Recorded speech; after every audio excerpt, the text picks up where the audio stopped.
Guys, after one of the craziest pay-per-views of 2021, there's only one special guest that can help us react to this historic night at Madison Square Garden. No stranger to making history herself. She's the UFC on ESPN analyst and reporter, Dana White Contender Series commentator, Wimp to Warrior ambassador, and probably one of the best Halloween costumes of 2021, Laura Sanko. Welcome back to Submission Radio, live from New York. It's Laura Sanko.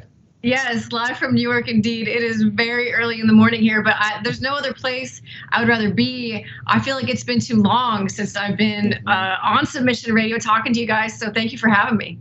The pleasure is absolutely all ours. Just quickly for a bit of framing, what is the time right now in New York City? I know the time difference is always crazy, but in New York it's even worse. Yeah, it's 2:07. But what's funny is we also have daylight savings like today at 2 o'clock. So it might actually be.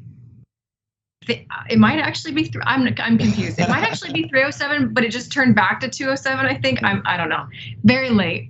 Either way, you've been up a very long time. So the fact that you're joining us is incredibly kind of you. So thank you so much for some of your time. Okay. What is your immediate reaction, though, to this insane main event? I mean, we had an insane night of fights, but Colby Covington versus Kamaru Usman, number 2. I actually personally like this one even more than the first one. The first one was so close up until the very end. This one just felt like it had more drama to it, with Usman looking incredible in the first 2 rounds, Colby looking like he was almost out of there in the second round. And then, we were talking amongst the WhatsApp group saying this looks like the end for Colby, and then he manages to rally back and actually put in some really good rounds towards the end, and then the crazy moment afterwards. What is sort of your immediate reaction? And also, just out of curiosity, how did you end up scoring this one? Because it was very close. It was very close. And I agree. The drama was, fantastic for this fight. I think those two could fight 10 times. I would want to watch every single time because,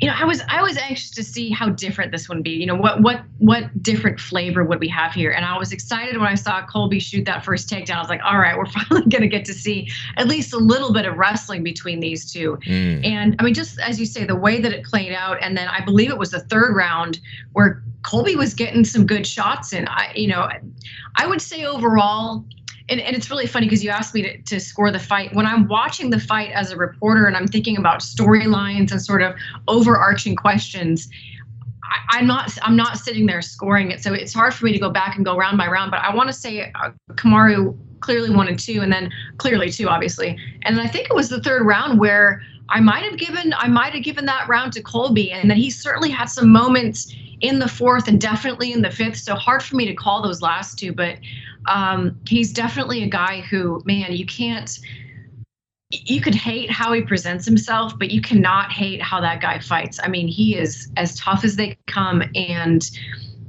it was clear that Kamaru Usman knew he had to be on his toes to the very end, because it would be, I think the Kamaru a few years ago would have been tempted to go for it a little bit harder and put himself a little bit more at risk, just to get the finish, just to prove a point, and finish him again.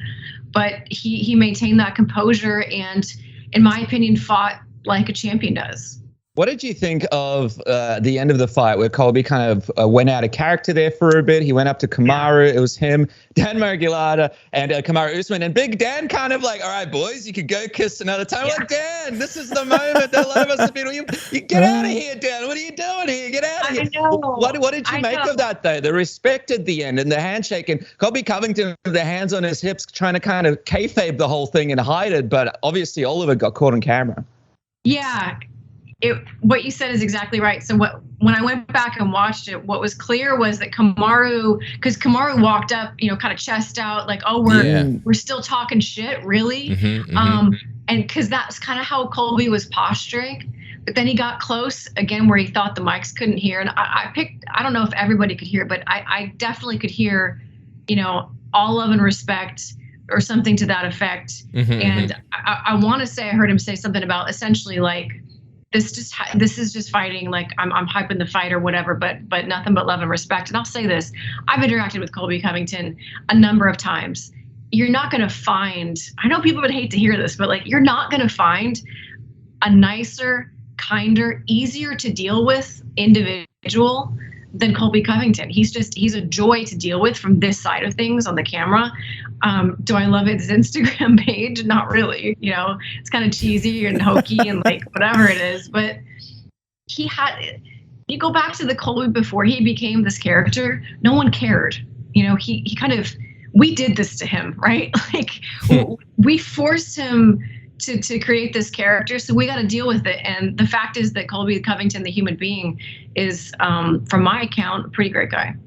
Yeah, and he said he's back in the gym next week, and he's only getting started. I'm just curious, before we get onto Kamaru and his legacy and stuff, what do you think is in the future for Colby Covington? Listen, I think that there are a lot of really interesting fights for Colby Covington. I think that Colby's going to be one of those guys who, I think Kamaru nailed it when he said he's going to have to live in an era where he knows that there was someone better than him. But I honestly think that Colby will be, you know, you'll have 1A and Colby will be 1B for a long time. And maybe he'll drop down to 1C. Maybe he'll drop a fight, but he's going to stick around in that top 5 for a very long time. Let's not forget, he was the first person ever to take Kamaru Usman down. I do score that as even Kamaru. Yeah, I was going to ask you, did you count one or both of them? There was the one in the first round and there was one later on. I actually counted both of them. Now, I'll be honest. I'll be totally honest. If this was any other fight, I'd probably be like, oh, that's not a takedown because he didn't control, you know what I mean? So I'm sure there's a part of me that just like really wanted to see that, oh, you know, he broke the flawless 100% takedown defense. So I might have been a little bit generous, but I actually did in my mind think that the first one counted. And then I don't remember, it must have been the third round where he got the second, and even DC. And even Kamaru, in my interview with him after the fights, said, well, you know, he did get that takedown on me. So even Kamaru admitted that there was at least one. Yeah. From a fighter's perspective, your perspective, what was, do you think, the biggest change that led to Colby's success in that third round? Because the first two, like even walking out, Colby looked so nervous, uncharacteristically nervous. You could see him walking out. He was taking massive, deep breaths, looking for that composure. And he almost looked like he showed Usman too much respect in those first 2 rounds. It's just fascinating. Like, obviously, Colby, you know, with such great wrestling, we didn't see it at all in the first fight. And in this one, it looked more like he was trying to have a tactical fight on the feet. It looked like he was trying to counter Kamaru Usman. And then in the third round, you know, things changed when he got a little bit more chaotic.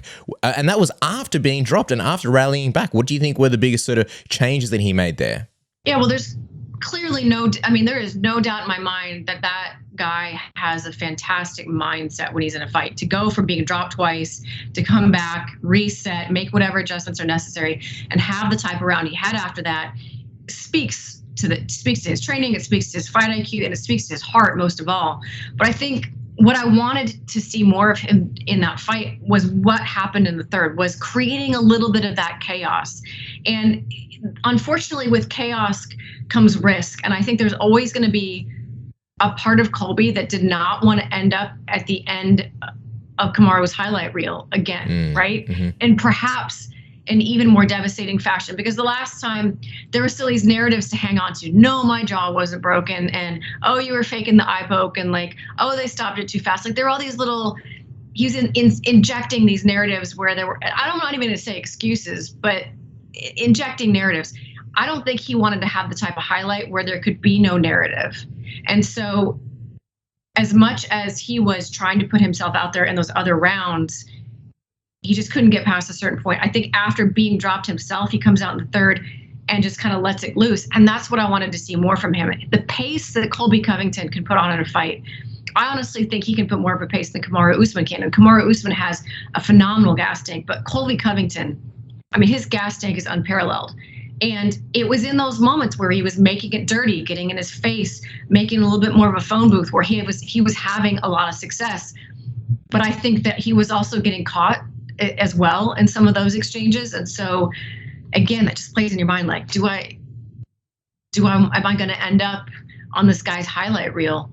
So there's such a fine line between being a more composed, more calculated fighter, which I do think we saw, but you can't let the pendulum swing too far, because what he brings to the octagon is volume and pace and chaos. And the round where he did that was his most successful round. And it's actually insane, otherworldly, how good Kamaru Usman's chin is, because some of the shots from Colby were good shots and they were just bouncing off and Usman's smiling back at him. I think the most that he looked was maybe mildly frustrated, and it's like his striking has come galaxies. He's always had the wrestling. It's, you know, near 100%. He's got the cardio as well. He's just got everything. The path to beat this guy is, you know, not looking good. There's not really any chinks in the armor of Kamaru Usman. Just before you go, Dennis. And I was going to say also, like, the inactivity, I wonder how much that played a part for Colby, because it did look like it took him a while to settle in. And Kamaru Usman, so much confidence after that Masvidal stoppage and all the activity that he had and all the confidence that he had when he was walking out to the octagon. It really looked like Colby Covington took some time to get some of that confidence as well towards the end of the fight. But Laura, let's talk about the legacy for Kamaru, because people are wondering, what does he have to do to sort of be regarded as the greatest welterweight of all time? Obviously, GSP still takes that for most fans out there, or for a lot of fans out there. What do you think Kamaru needs to do to sort of take that, I suppose, title away from GSP and possibly be considered the greatest of all time? I mean, he's approaching it.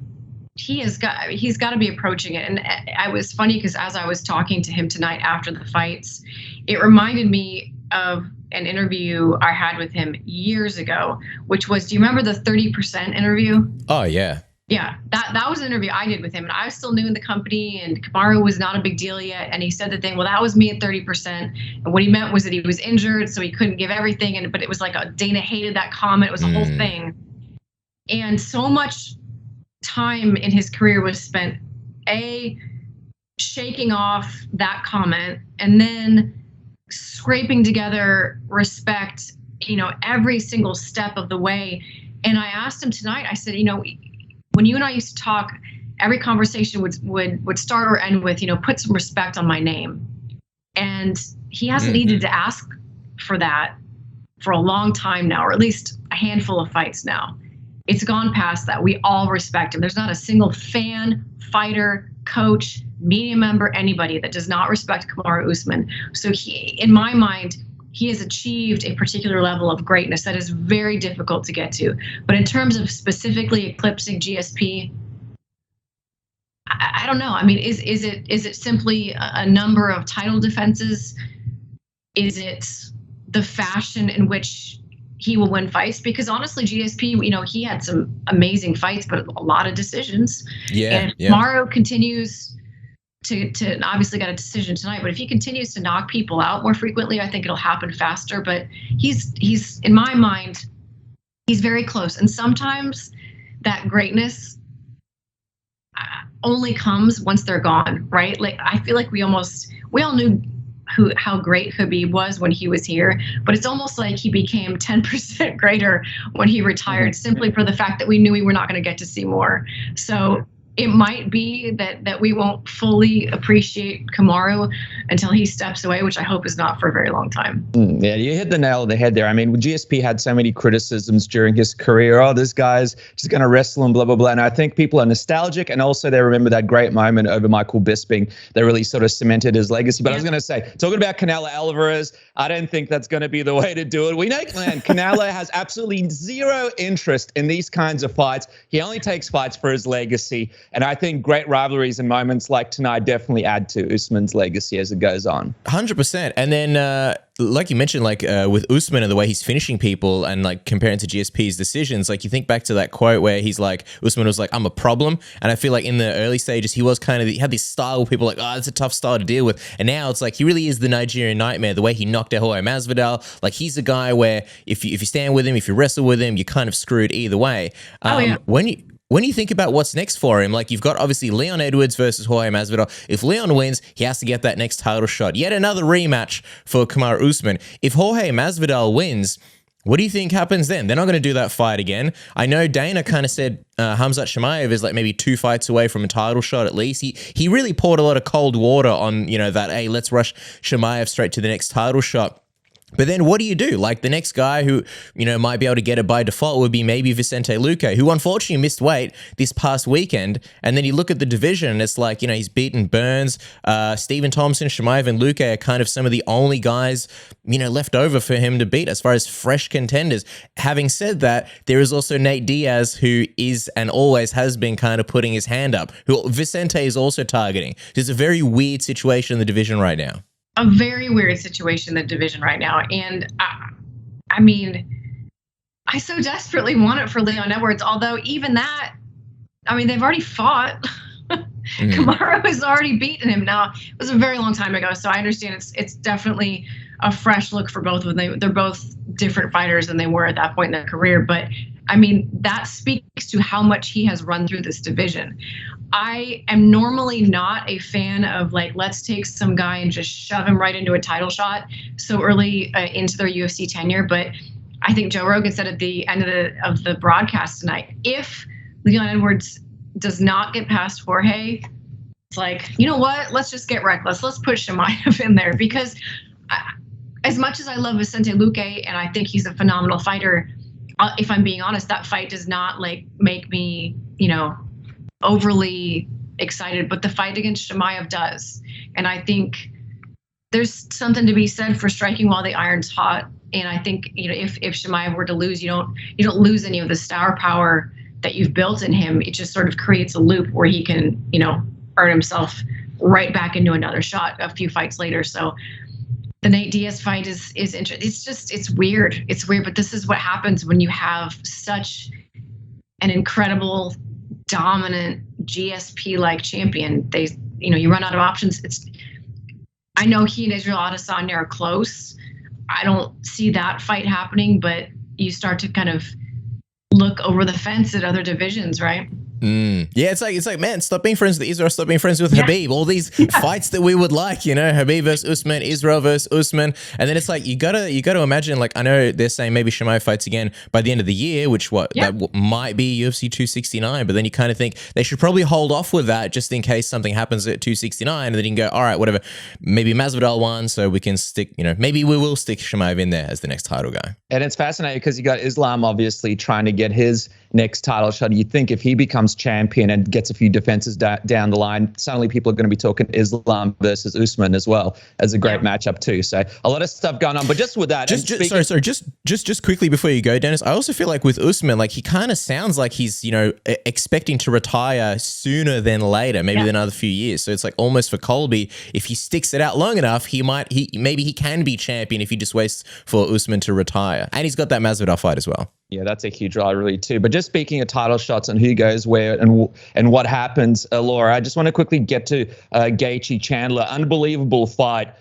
Before we get to who's getting the next lightweight title shot next, just want to get your thoughts on what it was like to be in the building when you saw that fight go down, especially in those first couple of rounds, where it was basically as billed, everything that everyone expected, and one of the craziest opening fights to a UFC pay-per-view that I think we've ever seen. I mean, rarely does a fight that we all sit around and hype up and use all these ridiculous superlatives to describe, rarely does it actually live up to, never mind exceed the expectations that we all create for it. And I feel like this fight exceeded any expectation I had for it. And I knew it was going to be absolutely fantastic. And that's a credit to both of those guys. I mean, their styles are so perfectly built for the type of fight that we saw. And I will say this. I was surprised at how much success Michael Chandler was having in round one. I knew that he would do well. It's not that I thought he was ever out of the fight, but Gaethje is so good at capitalizing in that close space, and he's gotten so sophisticated at fighting in that range and picking his shots, even though he's in that very, very tight range. Whereas Chandler, has gotten caught. We've seen that happen both, here and in Bellator previously. But for Michael Chandler to go out there and put it on Justin Gaethje for quite a bit of round one, and then the tables to begin to turn, it was so much fun to watch. It was so much fun. It was all over the place.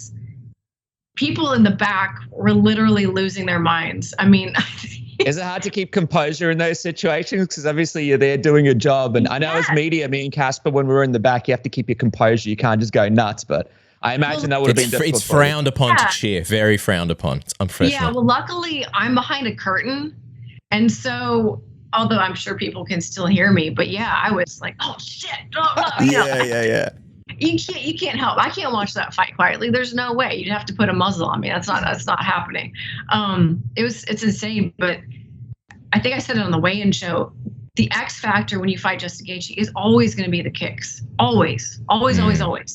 And to me, it spelled a little bit of trouble coming into this fight because of how Michael Chandler, because of his stance, the way that he digs his body into the canvas in order to generate so much power, both in terms of the way that he closes distance and just the way that he fires his hooks at his body. Everything he throws is rooted in the canvas. But when you're rooted in the canvas, you're susceptible to the calf kicks. And Justin Gaethje is a master at calf kicks and leg kicks, because not only are they fast and powerful from him and he can fire 100 in a row, he throws them at a range that's unlike about anybody, because most of the time when people are kicking, they're trying to stay on the outside and play, an outside game or more of a point game. Justin will kick you from boxing range, and very few people will do that.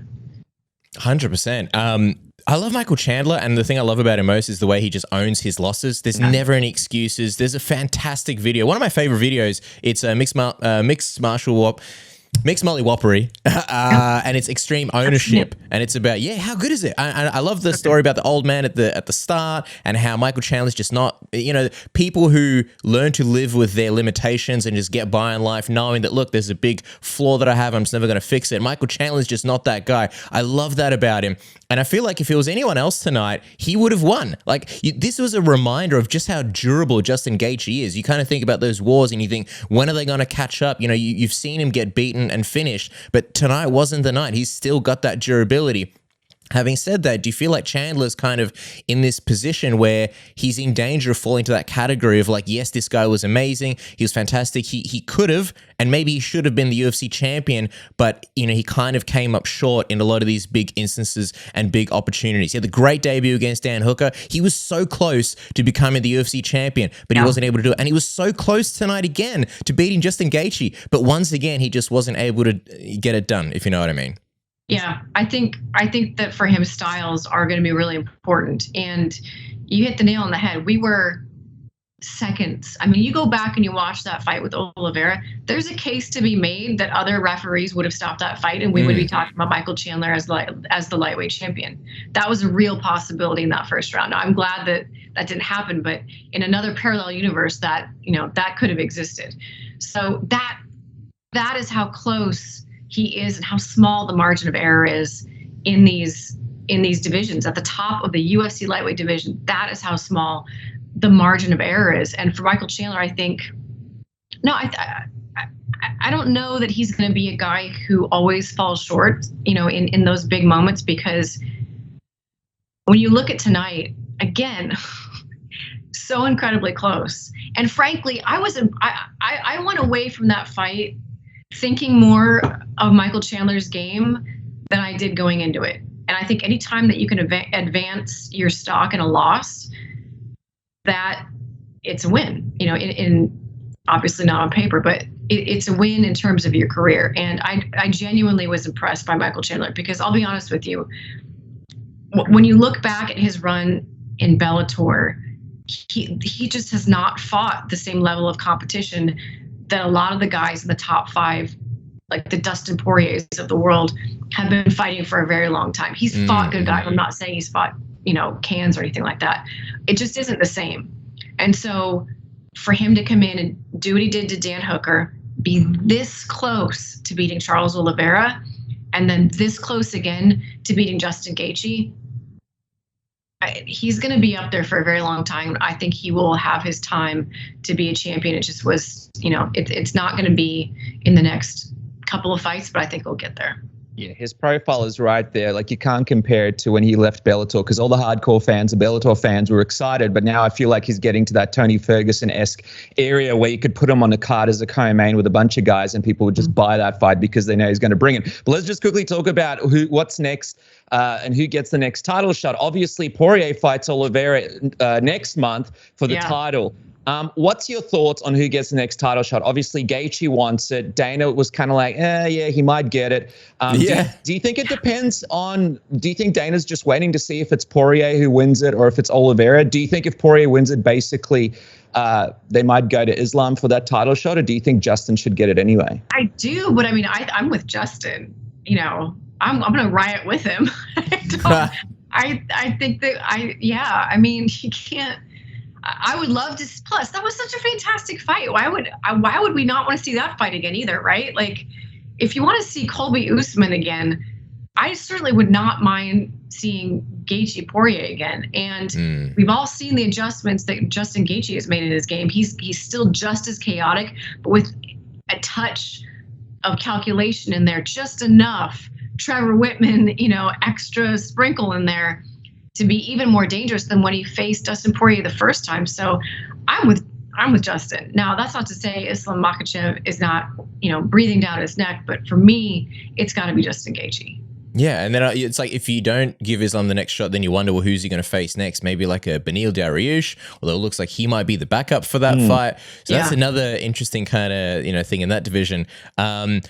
Before we talk about Rose defending against Weili Zhang, just quickly, where did you guys watch UFC 268? Did you spend your hard-earned money on the pay-per-view, which if you did, that's very admirable, but you could have been watching it for free at the pub with the boys, maybe grabbing a Palmer, maybe having some pints, and you can do that perfectly with our good friends at Match Pint. The perfect app. It means no more ringing around pubs to find out, are you showing the fights? Are you not showing the fights? All you got to do is jump on Match Pint and it'll show you where all the fights are going to be held. So for example, this coming week, you've got Max Holloway taking on Yair Rodriguez. I can't wait for that fight. Where are you going to be watching it? All you got to do is jump on Match Pint, select that fight event, and it'll show you by proximity, by map, all the nearest pubs in your area that are going to be showing that fight. You can check the prelims, the main card. You can check what kind of offers they have. You can check the pub ratings. You can check if it's pet friendly, if there is commentary, anything you like. It makes your life so much easier. Match Pint, your best friend when it comes to sport. Isn't that right, Dennis? That's right, man. I love how you can find out how many screens they have and stuff like that, because that's always been one of the kickers when you go to a pub to watch the fights and they have like 3 screens and 2 of them are showing the footy and you want to watch the fights,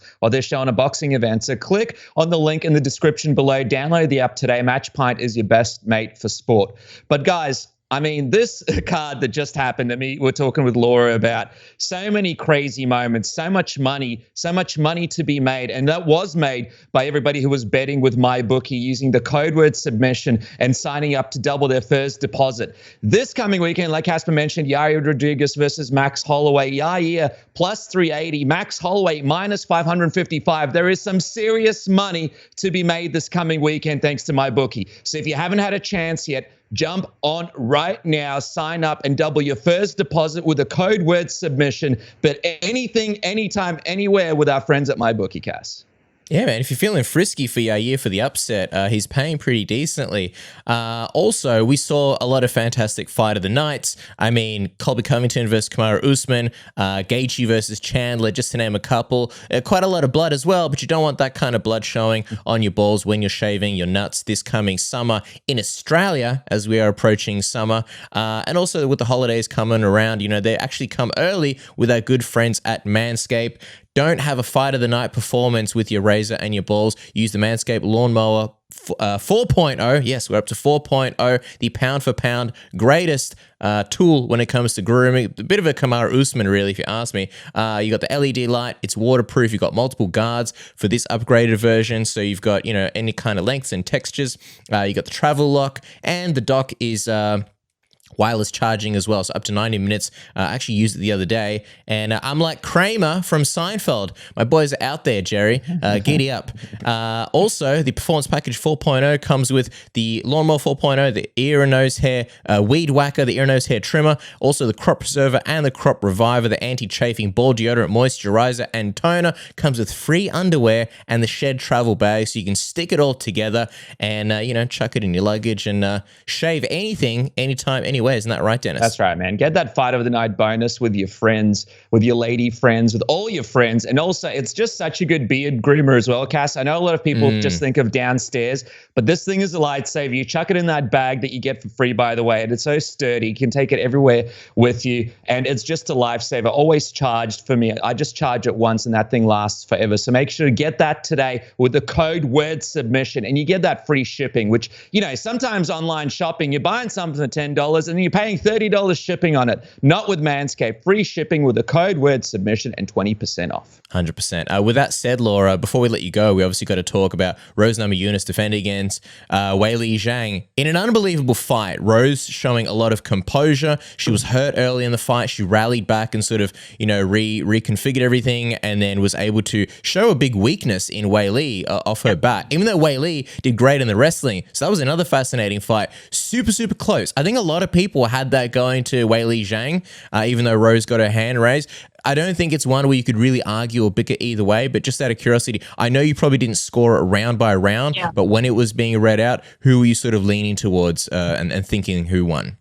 I was leaning toward Rose when they were reading out, but you're right. It was incredibly close, and I think the thing that really impressed me the most for Rose was her own grappling. And you know, sometimes we talk so much about her hands, as we should, because she has extraordinary power for such a small woman, but her grappling is nasty. Because when you look at the physicality that Zhang Weili brings on the feet, but also on the canvas, I mean, she muscles girls around in the clinch and in those grappling exchanges. And Rose just has such an unassuming frame, but the way that she's able to manipulate people with her butterflies, she's so, I mean, watching her jujitsu, I feel like not enough people are paying attention to some of the tricky stuff that she does in her wrestling and her jiu-jitsu. It's absolutely beautiful. And for her to be able to reverse a lot of the positions on the ground, I think that was really the story of this fight, was her ability to shut down the grappling of Zhang Weili when she needed to, and then initiate her own grappling and dominate in those top positions to really secure the last part of I think, was it round 5 when she got the final takedown? I think it's all a bit of a blur. Yeah, it's a bit of a blur right now. But for her to be able to have the composure to know that she needed to get that and really, you know, wrap up those rounds like that, kudos to Rose. She continues to grow in every single way possible. But I think for Zhang Weili, that's now, as you say, a bit of a chink that's been shown, right? She can bully women, and she can bully women in the clinch of those grappling exchanges. But when she gets put on her back, it's that ability to immediately spring back to your feet that is that sort of second stage of wrestling. You know, when you first learn wrestling, you're learning your basic takedowns, you're learning to dig underhooks, you know, turn corners, use your head, all these basic things. But the get up ability is really, really difficult, I think, for a lot of people, and it takes years to learn the tricks of just not ever allowing someone to settle you into any position. And that's clearly something she's going to need to work on. But a fighter I'm always going to be interested to watch. Well, yeah, exactly. Like, Weili's not out of it by any means. It was such a close fight. Like I said, a lot of people thought, you know, she might have won. So this isn't like completely closed the chapter. Did you have Luke Thomas, for her?